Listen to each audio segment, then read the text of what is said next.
Assalamualaikum beres, selamat datang kembali di Guru Gembel Channel. Siapakah presiden paling berkuasa di dunia saat ini? Apakah Pak Jokowi?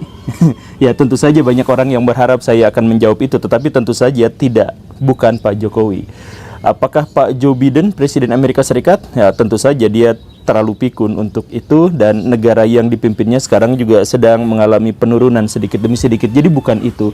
Mau percaya atau tidak, diterima atau tidak, presiden yang paling berkuasa di dunia saat ini adalah Pak Xi Jinping, presiden Cina. Kita akan urai di episode ini bagaimana ceritanya dia membawa Cina menjadi satu negara adidaya, bukan hanya dalam klaim ekonomi, bukan hanya ada dalam klaim militer, tapi secara keseluruhan dia adalah negara yang paling berpotensi dan pada banyak hal telah menjadi negara adidaya. Jadi kita akan bahas, yuk kita mulai.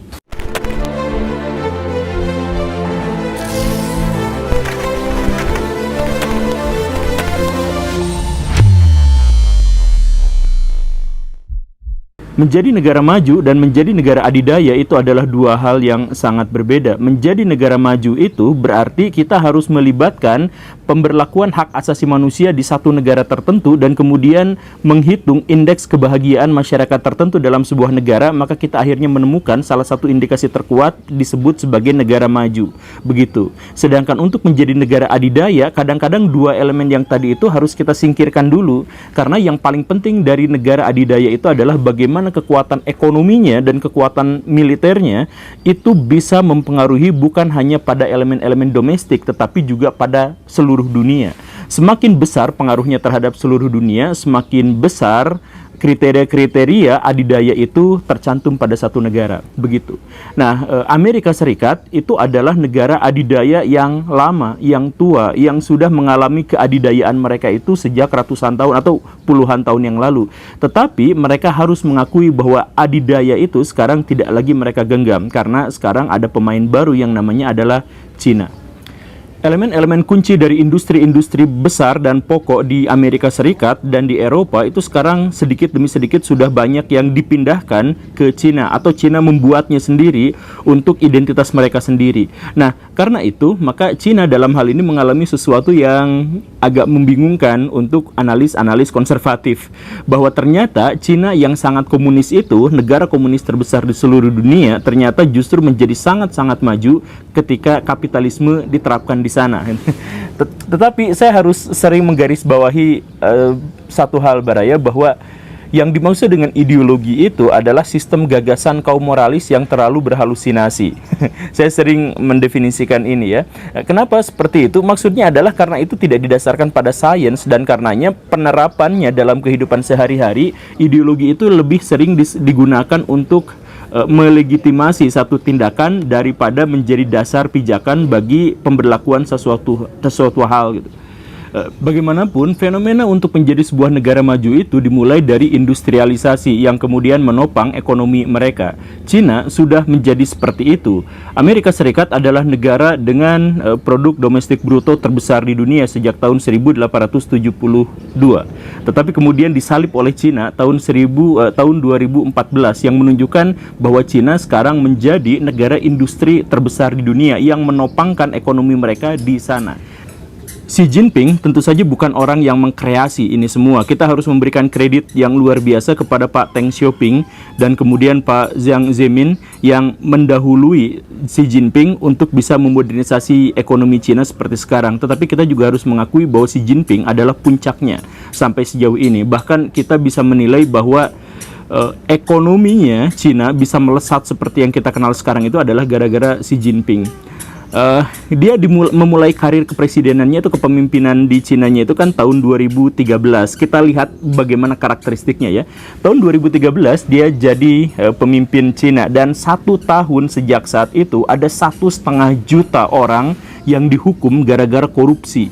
Beberapa di antaranya dihukum mati, dan orang-orang yang dihukum mati itu bukan hanya orang biasa, tapi 7 di antaranya adalah pejabat senior, 20 perwira senior angkatan bersenjata juga termasuk yang ada di dalamnya. Ini menunjukkan apa? Ini menunjukkan ketegasan dan kekuatan Xi Jinping, bukan hanya bagaimana cara dia menegakkan keadilan, tapi yang paling pentingnya adalah bagaimana cara dia memberangus dan memberantas oposisi. sehingga dia menjadi presiden terkuat di dunia saat ini. Jadi maksudnya kalau Baraya misalkan kemarin-kemarin dulu gitu ya, atau ustadz-ustadz, para motivator sering ceramah bahwa lihat itu Cina bisa jadi negara maju gara-gara mereka itu membunuh koruptor, menghukum mati pada koruptor dan sebagainya. Ada beberapa kalimat-kalimat dalam klaim itu yang sebenarnya keliru. Karena Xi Jinping melakukan hukuman mati kepada koruptor itu bukan hanya gara-gara dia korupsi, tetapi gara-gara dia menjadi oposisi bagi Xi Jinping itu. Inilah yang kemudian saya sebut dalam episode yang sebelumnya, itu adalah bagaimana cara Xi Jinping itu menciptakan otak together gitu. Bagaimana caranya agar satu negara itu semuanya kompak ada di bawah dia, sehingga dia bisa mendorong apapun yang dia mau di negara itu ke arah yang dia inginkan. Begitu. Makanya ketika Cina mau ke sana, mau ke sini, mau maju, mau mundur, sepenuhnya itu tersentralisasi pada satu sosok yang namanya adalah Xi Jinping. Begitu. Makanya ketika di masa depan Cina ingin menjadi negara maju, maka mereka tidak memiliki pilihan lain kecuali harus melegitimasi kepemimpinan Xi Jinping seumur hidup. Kenapa seperti itu? Karena semuanya terpusat pada dia. Kalau dia dilengsarkan atau dia meninggal, maka ada kemungkinan Cina tidak lagi bisa sekuat yang sekarang ini. Kenapa? Karena oposisinya udah hilang semua gitu. Jadi orang-orang yang bertentangan dengan Xi Jinping itu akan langsung dituduh korupsi dan kemudian dipenjara seumur hidup, bahkan hukuman mati gitu. Jadi jangan menjadi naif ketika Cina maju gara-gara membunuh atau menghukum mati para koruptor. Ya gak seperti itu juga. Hukuman mati itu hampir di semua negara yang melakukannya itu biasanya dikaitkan dengan urusan-urusan politik dan ideologi. Maka setelah tahun 2018 dia mendapatkan kesempatan untuk 3 periode gitu ya berkuasanya, dan setelah itu pun muncul istilah seumur hidup dan sebagainya, dan itu diterima oleh Partai Komunis, diterima oleh semua elemen dalam masyarakat Cina. Maka kita harus akui bahwa kesetujuan Xi Jinping untuk diterima menjadi presiden seumur hidup adalah kesetujuan masyarakat yang terpaksa, karena masyarakat yang tidak setuju pimpinan-pimpinannya udah hilang semuanya. Begitu. Dan apa yang didagangkan oleh Xi Jinping itu berbeda dengan apa yang didagangkan oleh pemimpin-pemimpin Cina sebelumnya. Pemimpin Cina sebelum-sebelumnya itu biasanya mempropagandakan komunisme, bahwa komunisme adalah ideologi yang paling pas, paling cocok untuk Cina dan sebagainya. Xi Jinping itu berbeda. Xi Jinping hampir tidak membahas tentang kekomunisannya. Yang dia jual itu adalah nasionalisme. Yang dia jual lebih banyak ke Konfusianisme atau tradisi-tradisi kuno Cina. Tradisi Cina yang sangat besar, yang sangat megah, yang sangat agung, yang kemudian dihancurkan oleh kolonialisme barat, sehingga kita terpuruk dan kemudian akhirnya kita memiliki kesempatan untuk membalik kondisi. Maka sama seperti bahan bakar untuk majunya Jepang, Cina pun membawa-bawa kolonialisme, membawa masa lalu barat gitu. Bahwa kami dijajah sama barat, maka visi utama kita sekarang adalah membalik dunia. Bagaimana caranya kita bukan hanya lepas dari penjajahan barat, tapi kita menjajah balik negara-negara barat. Maka orang-orang Cina tuh sekarang semangat untuk belajar teknologi barat, semangat untuk belajar bahasa Inggris dan sebagainya, bukan untuk apa-apa, tapi untuk nasionalisme mereka, agar nasionalisme mereka itu menjadi kuat dan akhirnya menjajah negara-negara barat yang dimaksud itu. Begitu. Dan ini pula lah termasuk karena yang dijual itu adalah nasionalisme bukan komunis, maka salah satu indikasinya adalah Cina mengklaim Laut Cina Selatan menjadi miliknya. Kenapa Laut Cina Selatan menjadi milik dia walaupun dalam berbagai perjanjian tidak seperti itu? Ya alasannya adalah sederhana, karena pelaut-pelaut Cina dulu suka cari ikan di situ gitu. Maka itu langsung diklaim sebagai, ya tapi kan kalau sudah masuknya level nasionalisme, maka semua orang akan menjadi sependapat. Oh iya, ini kan pelayar-pelayar kami dulu, nelayan-nelayan kami cari ikannya di Laut Cina Selatan, maka ini menjadi wilayah kami. Walaupun nanti harus berbenturan dengan misalkan Filipina berbenturan dengan Malaysia dan yang seperti itu, ya Cina nggak takut. Karena apa? Karena demi nasionalisme kami akan kalahkan, kami akan hancurkan, kami akan tegakkan kedaulatan nasionalisme kami di wilayah kami, di negara kami. Begitu kan ya? Ya karena yang dijual itu bukan komunisme, tetapi yang dijual itu adalah nasionalisme. Dan era kejayaan Xi Jinping kemudian benar-benar dicatok ketika Amerika Serikat mengangkat tahun 2017 Donald Trump sebagai presidennya. Banyak orang yang mispersepsi terkait dengan Donald Trump. Jadi kan Donald Trump itu punya slogan gitu, Make America Great Again gitu ya. Bikin Amerika Serikat kuat lagi. Kuat lagi itu dikiranya bahwa Amerika Serikat itu akan menjadi negara adidaya seperti sebelumnya, mengontrol ekonomi global seperti sebelumnya, atau mengontrol kekuatan militer dunia seperti sebelumnya dan sebagainya. Tapi sebenarnya yang dimaksud dengan Great Again menurut Donald Trump itu adalah bahwa dia akan fokus pada urusan-urusan domestik untuk menyelesaikan masalah-masalah internal Amerika Serikat daripada ngurusin negara-negara yang ada di luar sana gitu. Jadi sebenarnya ketika Xi Jinping berusaha sedikit demi sedikit untuk menancapkan kekuatan Cina di dunia internasional, Amerika Serikat justru malah menarik kekuatan dan pengaruhnya di dunia ke dalam negerinya, karena di dalam negerinya ada masalah-masalah yang lebih krusial dan lebih urgen begitu. Makanya ketika misalkan Donald Trump digantikan oleh Joe Biden, maka agendanya selalu sama. Agendanya adalah bagaimana caranya agar Amerika Serikat menarik sedikit demi sedikit urusan luar negerinya ke dalam negeri. Makanya di PBB dia tidak lagi menjadi lebih kuat gitu ya. Misalkan dulu kan ketika Palestina ingin merdeka, itu lebih banyak negara-negara yang pro terhadap kemerdekaan Palestina daripada menganggap bahwa Palestina itu tidak ada gitu. Nah itu kan Amerika Serikat marah-marah kesana kesini, tetapi kan kemarahan Amerika Serikat itu tidak terlalu diwaro gitu. Kenapa seperti itu? Yaitu karena pengaruh Amerika Serikat itu sekarang sudah menjadi semakin kuat, semakin lemah. Di lembaga-lembaga di bawah naungan PBB, Amerika Serikat juga menjadi sangat-sangat lemah begitu. Ya karena Amerika Serikat fokus ke dalam negerinya. Nah, termasuk juga tahun 2001 kemarin itu, ketika Joe Biden baru naik, terus Afghanistan kan kemudian diambil alih kembali oleh Taliban. Dan pasukan Amerika Serikat pada waktu itu kan lari kocar-kacir. Banyak orang-orang yang percaya, wah Taliban luar biasa mengalahkan Amerika Serikat, sama seperti Vietcong mengalahkan tentara Amerika Serikat dan sebagainya. Tapi kan masalah utamanya sebenarnya bukan itu. Masalah utamanya adalah Amerika Serikat sudah tidak berhasrat lagi setinggi sebelumnya untuk ngurusin urusan luar negerinya, untuk ngurusin dalam negeri orang lain. Ekspansi dan invasi mereka di dunia militer itu sekarang sudah tidak sekuat dan tidak segahar seperti sebelumnya, karena mereka fokus dalam negeri. Yang menggantikan perannya itu sekarang adalah Cina. Makanya ketika Taliban berhasil mengusir tentara Amerika Serikat dari Afghanistan, maka program pertama orang-orang Taliban itu adalah ngontak orang-orang Cina untuk kemudian menjalin komunikasi bagaimana perdagangan, bagaimana politik, bagaimana militer dan sebagainya gitu. Nah, sekarang kan Cina udah benar-benar menempatkan pengaruhnya itu di banyak wilayah di seluruh dunia. Misalkan dia bikin obor gitu, yang sekarang namanya BRI itu ya, yang bikin jalur dari Cina sampai ke Eropa, sampai ke Afrika, melalui Asia semuanya. Dan itu semuanya dibanjiri oleh produk-produk Cina, dibikinin infrastruktur di sana gitu ya.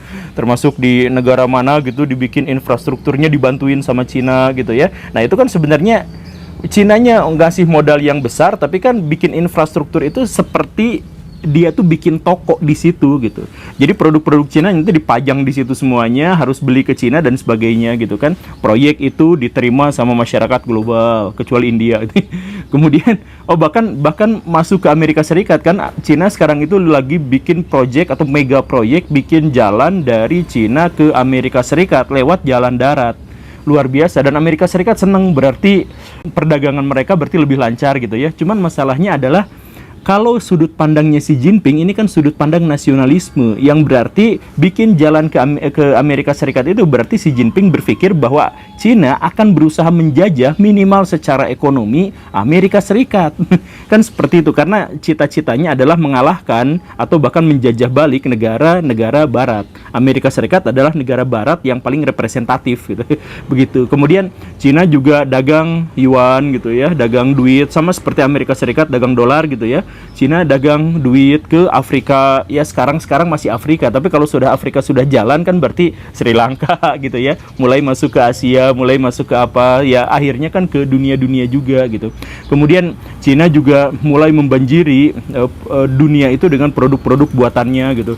Dulu cuma produk bajakan, sekarang tidak lagi produk bajakan, produk premium pun sekarang banyak yang buatan Cina gitu, dan lain sebagainya. Dan ini tentu saja harus kita pahami bahwa Cina sekarang benar-benar mulai mengontrol atau sudah mengontrol dunia.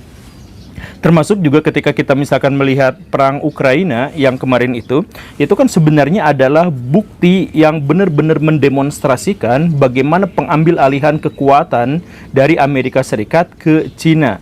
Kok bisa seperti itu? Karena perang Ukraina itu gini Baraya, perang Ukraina itu adalah perang yang tidak diinginkan oleh Amerika Serikat tetapi terjadi. dan diinginkan oleh Cina, dan itu terjadi. Jadi kita bukan hanya melihat bagaimana Putin versus negara-negara NATO, tetapi bagaimana Cina ada di belakang membackup Putin. Kan dulu di episode yang ini, ketika pada waktu itu perang Rusia dan Ukraina hanya masih dalam bentuk eskalasi, saya katakan bahwa Rusia itu kemungkinan kecil nyerang Ukraina kecuali mereka memiliki sesuatu di belakang yang tidak kita ketahui sekarang. Saya katakan kan begitu. Karena apa? Karena kalau terjadi serangan Rusia terhadap Ukraina, maka negara-negara NATO dan Amerika Serikat tidak akan melakukan perlawanan secara militer dengan senjata, tetapi akan berperang melawan Rusia dengan kekuatan ekonominya, sanksi ekonomi dan sebagainya. Nah, Rusia akan kolaps kecuali Rusia memiliki sesuatu di belakangnya. Nah, sesuatu di belakangnya itu ternyata adalah kontak Rusia dengan Cina. Kita harus mengingat bahwa deklarasi perang yang dilakukan Putin terhadap Ukraina itu terjadi 24 Februari tahun 2022, 4 hari setelah penutupan Olimpiade musim dingin di Beijing, di mana Putin pada waktu itu ditraktir oleh Xi Jinping, gitu. Jadi kurang lebih terjadi dialog seperti ini. Putin ngobrol sama Xi Jinping, "Ping, ini orang-orang NATO itu sudah benar-benar kurang ajar, sudah melewati batas, sudah merusak kedaulatan saya di Eropa. Maka saya mau nyerang Ukraina saja untuk bisa mempertahankan kedaulatan saya. Tapi pasti mereka itu akan nyerang saya secara ekonomi. Gimana nih?" Terus kata Xi Jinping, kalau mereka merusak atau mengembargo Rusia, maka minyak dan gas Rusia silahkan kesayahkan, saya beli kontan. Begitu. Nah, Rusia pada waktu itu, oke, kalau sudah seperti itu berarti saya siap nyerang Ukraina. Karena apa? Karena seandainya terjadi sanksi ekonomi dari negara-negara barat, maka Cina sudah bisa membackup-nya. Maka ketika terjadi perang Ukraina itu, saya pikir Putin sengaja mengawet-awet perang itu karena perang itu memberikan keuntungan yang luar biasa kepada Rusia. Bukan hanya dia bisa pamer kekuatan, bukan saja dia bisa menunjukkan kepada dunia bahwa NATO dan Amerika Serikat ternyata tidak berani melawan dia. Yang lebih pentingnya lagi adalah bahwa perang itu justru malah memberikan keuntungan yang besar. Karena apa? Karena setelah diembargo krisis energi di seluruh dunia, maka harga BBM dan gas alam itu menjadi naik yang dari mana-mana itu, dan akhirnya dia bisa jual dengan harga yang lebih tinggi. Dijualnya kemana? Kan ke Amerika Serikat sama ke Rusia, ke Eropa malah menyusut. Ya, dijualnya adalah ke Cina. Maka Rusia dapat untung besar dengan kenaikan BBM itu, kenaikan gas alam dan sebagainya itu. Dan Cina sekarang juga memiliki sumber daya energi yang jauh lebih besar dari sebelumnya, karena supply yang seharusnya diserahkan kepada Eropa malah diserahkannya kepada Cina. Jadi bahan bakar Cina menjadi semakin besar, Rusia untung besar, Amerika Serikat kolaps, Eropa sekarang lagi ngalamin krisis yang sangat luar biasa buruk, dan orang-orang Indonesia malah teriak ura, ura. Ini sebenarnya parah sih. Dan di sini kemudian Xi Jinping berperan lagi. Dia mengeluarkan sebuah kebijakan yang mirip sekali dengan Marshall Plan ketika Amerika Serikat baru menuntaskan Perang Dunia II dulu itu, yaitu bahwa Xi Jinping menjanjikan akan menggelontorkan uang ke seluruh dunia 1 triliun dolar untuk membantu negara-negara apa dan sebagainya. Yang sebenarnya kalau untuk membantu negara-negara itu kan menjerat mereka dengan ekonomi, kan menjerat mereka dengan utang, dan akhirnya Cina dapat semacam investasi yang lebih besar keuntungannya untuk masa depan gitu kan. Ini yang dilakukan oleh Amerika Serikat setelah Perang Dunia Kedua, dan ini yang dilakukan oleh Cina. Tetapi Cina luar biasa besar karena uang yang dikeluarkan atau yang dijanjikan itu sekitar 1 triliun dolar. Sedangkan Amerika Serikat saja dalam Marshall Plan-nya kalau dikonversikan ke dalam ekonomi sekarang itu hanya sekitar 140 miliar dolar gitu. Jadi Cina itu benar-benar akan semakin menggigit dan semakin mencengkram dengan gerahamnya ekonomi global. Apakah Indonesia memiliki kesempatan untuk bisa keluar dari situ, atau Indonesia bahkan memanfaatkan momentum itu untuk menjadi lebih maju? Ya, kita lihat saja ya. Semoga memang bisa seperti itu. Terima kasih karena sudah menyimak. Saya Guru Gembul. Assalamualaikum warahmatullahi wabarakatuh.